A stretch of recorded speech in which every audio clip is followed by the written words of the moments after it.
3-4 ദിവസം പ്രതിപക്ഷ നേതാവ് ഔദ്യോഗികമായിട്ടുള്ള ആവശ്യങ്ങൾ അല്ലെങ്കിൽ മുൻകൂട്ടി നിശ്ചയിച്ചിട്ടുള്ളൊരു പരിപാടിയിൽ പങ്കെടുക്കുന്നതിന് വേണ്ടി വിദേശ രാജ്യത്ത് പോയി എന്നുള്ള ഒരു വലിയ പാതകമാണോ? ഇതിനു മുമ്പൊന്നും ഉണ്ടാകാത്ത കാര്യമാണോ? അപ്പോൾ CPM-നെ സംബന്ധിച്ചിടത്തോളം കോൺഗ്രസിനെയും UDF-നെയും അപകീർത്തിപ്പെടുത്തി അതിൻ്റെ ഭാഗമായി എന്തെങ്കിലും ചെയ്യാൻ കഴിയുമോ എന്നുള്ളതാണ് അവർ പരീക്ഷണം നടത്തുന്നത്. പ്രധാനമന്ത്രി സഭയിൽ ഹാജരാകാത്തതും പങ്കെടുക്കാത്തതും ഒന്നും CPM-നെ സംബന്ധിച്ചിടത്തോളം ഒരു പ്രശ്നമേ അല്ല. അപ്പോൾ അതാണ് ഞാൻ നേരത്തെ സൂചിപ്പിച്ചത്. ഇവിടെ ഇന്ത്യ മുന്നണിയുമായി ബന്ധപ്പെട്ട് അതിലൊരു ഘടക പാർട്ടി എന്ന നിലയിൽ അവർ ഈ സ്വീകരിക്കുന്ന സമീപനം പലപ്പോഴും BJP-യെ സഹായിക്കുന്ന നിലപാടാണ് ഡൽഹിയിൽ CPM സ്വീകരിക്കുന്നത്. അതുകൊണ്ടാണ് ധർമ്മേന്ദ്ര പ്രധാൻ എന്ന് പറയുന്ന കേന്ദ്രമന്ത്രി പരസ്യമായി പാർലമെന്റിലല്ലേ പറഞ്ഞത്, ഗവൺമെൻറ്റും കേന്ദ്ര ഗവൺമെൻറ്റും സംസ്ഥാന ഗവൺമെൻറ്റും തമ്മിൽ ഉള്ള പല ഇടപാടുകളുടെയും പാലമായി, പ്രത്യേകിച്ചും PM ശ്രീ പദ്ധതിയുടെ പാലമായി പ്രവർത്തിച്ചത് CPM-ന്റെ രാജ്യസഭാ കക്ഷി നേതാവായിട്ടുള്ള ബ്രിട്ടാസ് ആയിരുന്നു എന്ന് പറഞ്ഞത് പരസ്യമാണ്. അപ്പോൾ BJP-യെ ഏത് വിധേനയും പരോക്ഷമായിട്ടെങ്കിലും സഹായിക്കുന്ന നിലപാട് സ്വീകരിക്കണമെങ്കിൽ രാഹുൽ ഗാന്ധിക്കെതിരായി പറയണം. രാഹുൽ ഗാന്ധിക്കെതിരായി പറഞ്ഞ് കോൺഗ്രസിനെ ദുർബലപ്പെടുത്തി BJP-യെ സഹായിക്കാനുള്ള CPM-ന്റെ പരമ്പരാഗതമായ തന്ത്രമാണ് ജോൺ ബ്രിട്ടാസിൻ്റെ നേതൃത്വത്തിൽ ഇപ്പോൾ ഡൽഹിയിൽ നടന്നുകൊണ്ടിരിക്കുന്ന ഈ ഇതൊരു പാലം പ്രവർത്തനത്തിൻ്റെ ഭാഗമാണ്, ഇതൊരു ബ്രിഡ്ജ് പ്രവർത്തനത്തിൻ്റെ ഭാഗമാണ്. ജോൺ ബ്രിട്ടാസ് പാലം പണി അവസാനിപ്പിച്ചിട്ടില്ല, അല്ലെങ്കിൽ അത് പൂർത്തീകരിച്ചിട്ടില്ല. ജോൺ ബ്രിട്ടാസിന്റെ പാലം പണി തുടർന്നുകൊണ്ടേയിരിക്കുന്നു. ഇപ്പോ ആ പാലം പണി നടന്നുകൊണ്ടിരിക്കുന്നത് ഡൽഹിയിലാണെന്ന് മാത്രം. RSSന്റെ ഏജന്റ് ആയിട്ടുള്ള ജോൺ ബ്രിട്ടാസ്, ഈ പറയുന്ന കൂട്ടിക്കൊടുപ്പുകാരൻ, രാജാവിന്റെ മുന്നിൽ മുട്ടിലിടയുന്ന അടിമ, ആ അടിമ ബ്രിട്ടാസ് ആ പാലം പണി തുടർന്നുകൊണ്ടേയിരിക്കുക. ഇപ്പൊ എന്താ പ്രശ്നം ജോൺ ബ്രിട്ടാസിന്? നിങ്ങൾ എല്ലാവരും കണ്ടിട്ടുണ്ടാവും. ഇപ്പോ ഇന്നലെ ബഹുമാനപ്പെട്ട പ്രതിപക്ഷ നേതാവ് രാഹുൽ ഗാന്ധി ജർമ്മനി സന്ദർശിക്കുക. അദ്ദേഹത്തിന് മുൻകൂട്ടി നിശ്ചയിച്ച ഔദ്യോഗിക പരിപാടികളുണ്ട്.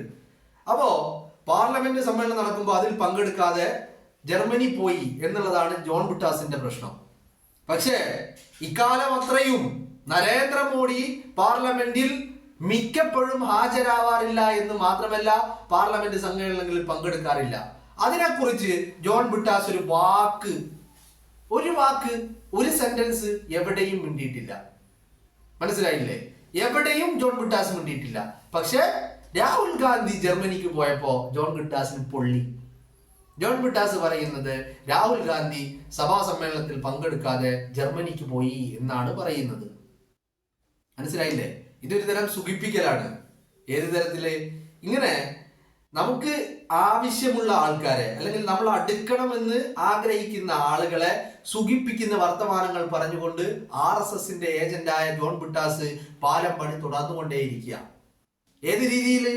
ജോൺ ബ്രിട്ടാസ്, നിങ്ങളൊന്ന് ആലോചിച്ച് നോക്ക്. കേന്ദ്ര വിദ്യാഭ്യാസ മന്ത്രി ധർമ്മേന്ദ്ര പ്രധാൻ പാർലമെന്റിൽ പറയുമ്പോഴാണ് നമ്മൾ അറിയുന്നത് ഈ PM ശ്രീയും RSSന്റെ കാൽ കീഴിൽ കൊണ്ടുപോയി RSSന്റെ കുണ്ടി നക്കാൻ കേരളത്തിലെ മുഖ്യമന്ത്രിയെ, വിദ്യാഭ്യാസ വകുപ്പിനെ കൊണ്ടുപോയത് ഈ പറയുന്ന ജോൺ ബ്രിട്ടാസ് ആണെന്ന് RSSകാരൻ പാർലമെന്റിൽ പറയുമ്പോഴാണ് നമ്മൾ അറിയുന്നത്, അല്ലേ? അതുവരെ നമ്മളാരും അറിഞ്ഞില്ല. ആ PM ശ്രീ എന്ന് പറയുന്ന പദ്ധതി ഇങ്ങനെ വിവാദം കത്തി ജ്വലിച്ച് നിൽക്കുക. CPI എല്ലാം കൊണ്ടും പറ്റില്ല, ഞങ്ങൾ സമ്മതിക്കില്ല എന്ന് പറഞ്ഞുകൊണ്ട് CPI ഇടഞ്ഞു നിൽക്കുമ്പോ, ആ വിവാദം കത്തി നിൽക്കുമ്പോഴും ജോൺ ബ്രിട്ടാസ് ഒരു വാ തുറന്നില്ല. അവസാനം ഈ പറയുന്ന ധർമ്മേന്ദ്ര പ്രധാൻ പറയുന്നു ജോൺ ബ്രിട്ടാസ് ആണ് ഞങ്ങൾക്കിടയിലെ പാലമെന്ന് വാക്ക് ധർമ്മേന്ദ്ര പ്രധാൻ എന്ന് പറയുന്ന RSSകാരൻ പറഞ്ഞ വാക്കാണ്. ആ വാക്ക് ഈ ജോൺ ബ്രിട്ടാസിനെ മുമ്പിലിരുത്തി ജോൺ ബ്രിട്ടാസിന്റെ മുഖത്ത് നോക്കി ധർമ്മേന്ദ്ര പ്രധാൻ പറയുമ്പോ അപ്പോഴും കൈയും കെട്ടി നോക്കിയിരുന്ന ജോൺ ബ്രിട്ടാസ് എന്ന് പറയുന്ന RSSന്റെ ഏജന്റ് ഇന്ന് രാഹുൽ ഗാന്ധി ജർമ്മനിക്ക് പോയത് പ്രശ്നം. എന്നാൽ ജോൺ ബ്രിട്ടാസ് MP ആയതിനു ശേഷവും, ജോൺ ബ്രിട്ടാസ് രാജ്യസഭാ MP ആവുന്നതിന് മുൻപും, ഇപ്പൊ 3 ടേമായിട്ട് പ്രധാനമന്ത്രി പദത്തിലുള്ള നരേന്ദ്രമോദി പാർലമെന്റ് സമ്മേളനങ്ങളിൽ അധികവും, അതിന്റെ മഹാഭൂരിപക്ഷം സമയങ്ങളിലും നരേന്ദ്രമോദി ഹാജരായിട്ടില്ല. അതിനെതിരെ ജോൺ ബ്രിട്ടാസ് വാ തുറന്നിട്ടില്ല. പക്ഷെ രാഹുൽ ഗാന്ധി ഇല്ലാത്തത് ജോൺ ബ്രിട്ടാസിന് എന്തോ വലിയ പ്രശ്നമാണ്. ജോൺ ബ്രിട്ടാസിന് വലിയ പ്രശ്നമാണ്. അപ്പോ RSSകാരന്റെ ഏജന്റ് RSSനെ സുഖിപ്പിക്കുന്ന വർത്താനല്ലേ പറയുള്ളൂ. ഇപ്പോ രാഹുൽ ഗാന്ധിയെ വിമർശിച്ചാല്, രാഹുൽ ഗാന്ധിയെ ചോദ്യം ചെയ്താല് ആർക്കാ ഏറ്റവും കൂടുതൽ സന്തോഷം ഉണ്ടാവുന്നത്? RSSകാരന്, സംഘപരിവാറുകാരന്. എന്നാൽ ഇത് ചെയ്യുന്നത് ആരാ? RSSകാരനാണോ? അല്ല. സംഘപരിവാറുകാരനാണോ ഇത് ചെയ്യുന്നത്? BJP ആണോ ഇത് ചെയ്യുന്നത്? അല്ല. പിന്നെ ആരാ ഇതൊക്കെ ചെയ്തുകൊണ്ടിരിക്കുന്നത്? സഖാവാണ്. മനസ്സിലായില്ലേ? ആ ഏജന്റ്, RSSന്റെ ഏജന്റ് ജോൺ ബ്രിട്ടാസ് ഇങ്ങനെ നിരന്തരമായിട്ട് രാഹുൽ ഗാന്ധിക്കെതിരെ എന്തെങ്കിലും കിട്ടുമോ നോക്കും. എന്നാ രാഹുൽ ഗാന്ധി എന്തെങ്കിലും പരിപാടി അവതരിപ്പിച്ചാലോ അവിടെ പോയിട്ട് ചിറിയിൽ നോക്കിയിട്ട് ഇങ്ങനെ വിളിച്ചോണ്ടിരിക്കും. മനസ്സിലായില്ലേ? കാരണം എന്താ? കാരണം അവിടെ ഒരു പരിപാടി അവതരിപ്പിക്കാൻ സഖാവില്ലാതെ. ആരാ? MA ബേബിയോ? MA ബേബി എന്ത് പരിപാടി അവതരിപ്പിക്കാനാ? പ്രകാശ് കാരാട്ടോ എന്ത് പരിപാടി അവതരിപ്പിക്കാനോ? ഒന്നുമില്ല. ഡൽഹിയില് കാര്യമായി 4 ആള് ശ്രദ്ധിക്കുന്ന എന്തെങ്കിലും പരിപാടി അവതരിപ്പിക്കണമെങ്കിൽ അവിടെ രാഹുൽ ഗാന്ധി വേണം. അപ്പൊ രാഹുൽ ഗാന്ധി എന്തെങ്കിലും പരിപാടി അവതരിപ്പിച്ചാലോ അവിടെ പോയി ചെറുന്നുള്ളിട്ട് ഇങ്ങനെ നിൽക്കും വിളിച്ചോണ്ട്. മുമ്പ് തന്നെ ഉണ്ടാവും, ക്യാമറയിൽ കാണുന്ന രീതിയിൽ എല്ലാവരും കാണത്തക്ക വിധം മുമ്പിൽ തന്നെ വന്ന് നിൽക്കും. എന്നാലോ രാഹുൽ ഗാന്ധി അങ്ങോട്ട് മാറി നിന്നാ അപ്പൊ പിന്നിൽ നിന്ന് കുത്തും. കാരണം എന്താ? RSSകാരന്റെ ഏർപ്പാടാണ്. ഞാൻ മുമ്പ് പറഞ്ഞില്ല നിങ്ങളോട്, RSSന് പഠിക്കുന്ന സംഘാക്കളായിട്ടാണ് ഇപ്പൊ നമ്മൾ സഖാക്കളെ കാണുന്നത്. അപ്പോ RSSനെ പ്രീതിപ്പെടുത്തുന്ന രീതിയിൽ, അവരെ സുഖിപ്പിക്കുന്ന രീതിയിൽ, അവരെ ഒന്ന് പോളിഷ് ചെയ്ത് RSSനെ മെല്ലെ ഇങ്ങനെ തൊട്ടും തലോടിയും സുഖിപ്പിച്ച് കൊണ്ടു നടക്കുക എന്നുള്ളതാണ് ഇപ്പൊ സഖാക്കളുടെ ആവശ്യം. മനസ്സിലായില്ലേ? എന്താ കാര്യം? കാര്യങ്ങൾ പലതുണ്ട്. ഇതിൽ ഏറ്റവും പ്രധാനപ്പെട്ട കാര്യം എന്ന് പറയുന്നത് രാജാവാ. RSSനെ സുഖിപ്പിച്ചില്ലെങ്കിൽ രാജാവ് അകത്ത. അവിടെ ആരെ തെറി വിളിച്ചിട്ടാണെങ്കിലും വേണ്ടിയില്ല, ഇനി ഒരു കാര്യമില്ലാതെ ആണെങ്കിലും വേണ്ടില്ല, തെറി വിളിച്ചുകൊണ്ടിരിക്കുക രാഹുൽ ഗാന്ധിയെ. അപ്പോ അത് RSSന് ഭയങ്കര, അത് കേൾക്കാൻ ഭയങ്കര സന്തോഷ. അപ്പൊ അവരെ സുഖിപ്പിച്ചുകൊണ്ടിരിക്കുക. എന്താ കാര്യം? രാജാവ് അകത്താവും. രാജാവ് മാത്രമല്ല, രാജാവിന്റെ 2 മക്കളുണ്ട്, മക്കളും അകത്താവും. അത് നടക്കാതിരിക്കണമെങ്കിൽ എന്ത് ചെയ്യണം? RSSനെ സുഖിപ്പിക്കണം. അതിനു വേണ്ടിയിട്ടാണ് കൈരളി TVയിലെ എഡിറ്ററായ അല്ലെങ്കിൽ മാനേജിംഗ് എഡിറ്ററായിരുന്ന ജോൺ ബ്രിട്ടാസിനെ പിടിച്ച് ഈ പറയുന്ന രാജ്യസഭാ MP ആക്കിയത്. എന്തിനാ? രാജാവിനെ രക്ഷിക്കണം. ഒരൊറ്റ ദൗത്യം മാത്രമേ പറഞ്ഞുള്ളൂ, രാജാവിനെ രക്ഷിക്കണം. അതിനു വേണ്ടി എന്തൊക്കെ ചെയ്താലും ആരും വാ തുറക്കില്ല. അപ്പോ രാഹുൽ ഗാന്ധിയെ ഇങ്ങനെ കുത്തി നോവിക്കുക, അയാളെ പരിഹസിക്കുക, അധിക്ഷേപിക്കുക, ഇതൊക്കെയാണ് പരിപാടി. എന്നാ മോദി സഭയിൽ വരാത്തതിനോ വാ തുറക്കൂല. മനസ്സിലായില്ലേ? വാ തുറക്കൂല. എന്നിട്ട് ഫേസ്ബുക്കിലൂടെയൊക്കെ വലിയ എന്താണ് RSS അജണ്ടയാണ്. എന്ത്? PM ശ്രീ RSS അജണ്ടയാ, അത് ഞങ്ങൾ ഇവിടെ നടപ്പിലാക്കൂല. ആര്? ജോൺ ബ്രിട്ടാസാ പറയുന്നത്.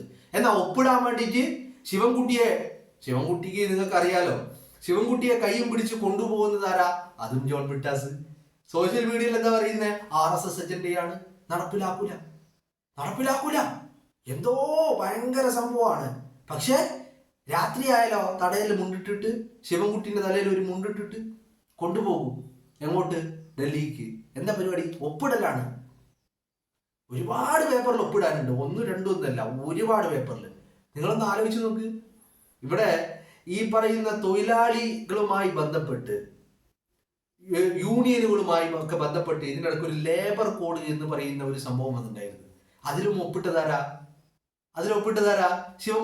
ശിവൻകുട്ടി വിദ്യാഭ്യാസ മന്ത്രിയാണ്, തൊഴിൽ വകുപ്പ് മന്ത്രിയും കൂടിയാണ് ശിവൻകുട്ടി. ആ ശിവൻകുട്ടിയാണ് PM ശ്രീയിലും ഒപ്പിട്ടത്, ഈ ലേബർ കോഡിലും ഒപ്പിട്ടതാരാ? ശിവൻകുട്ടി. കൊണ്ടുപോയതോ ബ്രിട്ടാസ്. ആ ബ്രിട്ടാസ് ഇപ്പൊ പാലം പണിതുകൊണ്ടിരിക്കുക ഡൽഹിയിൽ പാലം പണി കരാറാ. PWD കോൺട്രാക്ടറാണ് ആര്? ജോൺ ബ്രിട്ടാസ്. പാലം പണി മാത്രമാണ് അദ്ദേഹം ഏറ്റെടുക്കുന്നത്. വേറെയുള്ള നിർമ്മാണങ്ങൾ, പ്രവർത്തനങ്ങളൊന്നുമില്ല. പാലം പണി എവിടെയുണ്ടോ അവിടെ ബ്രിട്ടാസ് ഉണ്ടാകും. ഒരു നിലയില് രാജാവുണ്ട്, മറ്റു നിലയിൽ RSS ഉണ്ട്. നടുവിലൂടെ അങ്ങോട്ടും ഇങ്ങോട്ടും പോകുന്നതാരാ? ബ്രിട്ടാസ്.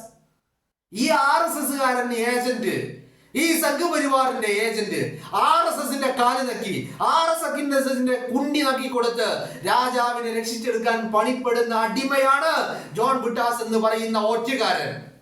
ആ ഒറ്റുകാരൻ ഇടക്കിടക്ക് രാഹുൽ ഗാന്ധിയെ വന്നിട്ട് ഇങ്ങനെ തെറി വിളിക്കുക. എന്തിനാ? പാലം പണി നടന്നുകൊണ്ടിരിക്കുക, കമ്മീഷൻ കൂടുതൽ കിട്ടണം.